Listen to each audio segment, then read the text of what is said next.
Antes que ao tempo conhecesse, antes que a espada cortasse o ar, antes que o nome Sansão ecoasse pelo vale de Soreque, Deus já o havia escolhido. Israel estava oprimido. Durante 40 anos, os filisteus dominaram a terra, esmagando os sonhos de um povo que havia se afastado do seu Deus. Mas o Senhor, em sua misericórdia, não havia se esquecido. Ele ainda tinha um plano. Ele ainda tinha um guerreiro. Em Zorá, da tribo de Dan, vivia Manoá e sua esposa, estéril e sem filhos. Mas um anjo do Senhor apareceu a ela e disse: Você conceberá e dará à luz um filho. Não beba vinho nem bebida forte.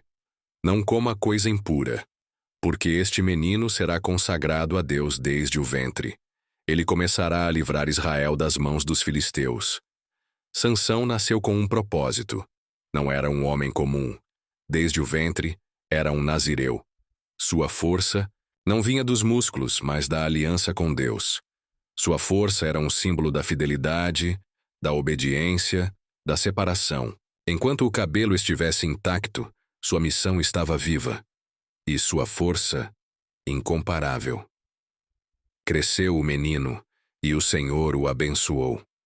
O Espírito de Deus começou a agitá-lo. E onde Sansão ia, o impossível se tornava realidade. Rasgava um leão com as próprias mãos como se fosse um cabrito. Matava 1000 homens com uma queixada de jumento.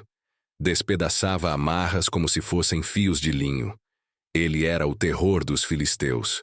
Um só homem, com o céu em sua essência, que se tornava exército quando se movia. Mas até os fortes têm fraquezas. E muitas vezes o maior inimigo não está lá fora, mas dentro. Sansão apaixonou-se por Dalila, uma mulher do vale de Soreque.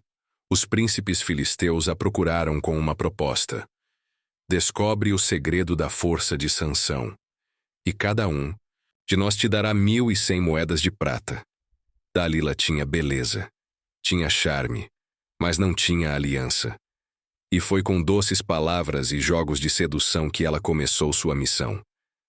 3 vezes tentou, 3 vezes falhou, e 3 vezes Sansão mentiu. Mas Dalila era persistente. Com lágrimas, manipulação e insistência, ela pressionou dia após dia, até que Sansão, cansado, abriu seu coração. Revelou o que não deveria, desprezou o pacto, esqueceu o propósito, e disse: Jamais passou navalha sobre minha cabeça, porque sou nazireu de Deus desde o ventre de minha mãe. Se me cortarem o cabelo, perderei a minha força e me tornarei fraco como qualquer outro homem. Naquela noite, enquanto Sansão dormia no colo de Dalila, o símbolo da aliança foi cortado. Os filisteus o prenderam. Vazaram seus olhos. Amarraram-no com correntes de bronze. E o fizeram moer no cárcere como um animal. O guerreiro agora era prisioneiro. O libertador, agora cego. Aquele que inspirava temor, agora era motivo de riso. Mas o texto diz: Contudo, logo o cabelo de sua cabeça começou a crescer de novo. Ah, sim, porque mesmo na prisão, mesmo no erro, mesmo na queda, Deus ainda escreve histórias de redenção. A força que havia partido não era apenas física, era a presença de Deus que Sansão havia negligenciado. Mas ali, no silêncio da prisão, ele lembrou-se. O coração voltou-se. E Deus não havia terminado. Os filisteus celebravam no templo de Dagon. 300 príncipes estavam reunidos, zombando, festejando. Mandaram trazer Sansão para diverti-los. Ele veio, guiado por um menino, cego, humilhado, mas com a chama reacendida. Sansão pediu que o colocassem entre as 2 colunas centrais do templo. E ali, ele orou: Ó Senhor Deus, lembra-te de mim.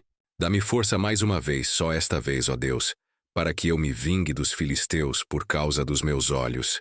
E então, ele empurrou as colunas com todas as suas forças, e disse: Morra eu com os filisteus. E o templo desabou. E mais filisteus morreram naquele dia do que em toda a vida de Sansão. Não foi um fim. Foi a consumação de um propósito. Foi a prova de que Deus não desiste dos seus.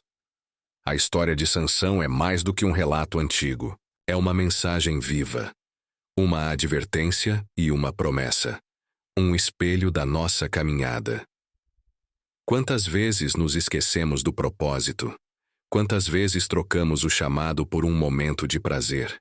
Quantas vezes, como Sansão, caímos por confiar demais na própria força e ignorar o sussurro do Espírito?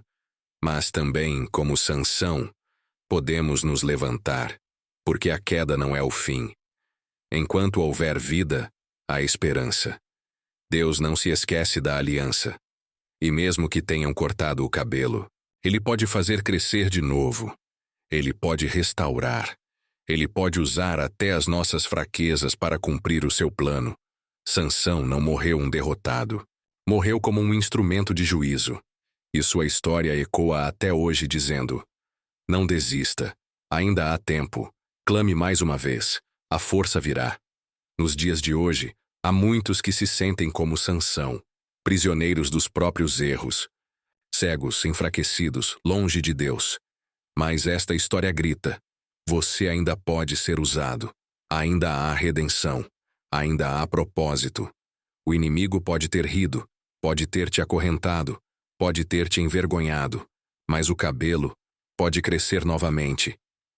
Quando crescer, que você esteja pronto, que seu coração esteja firme, que sua oração seja sincera, porque o Deus de Sansão ainda responde.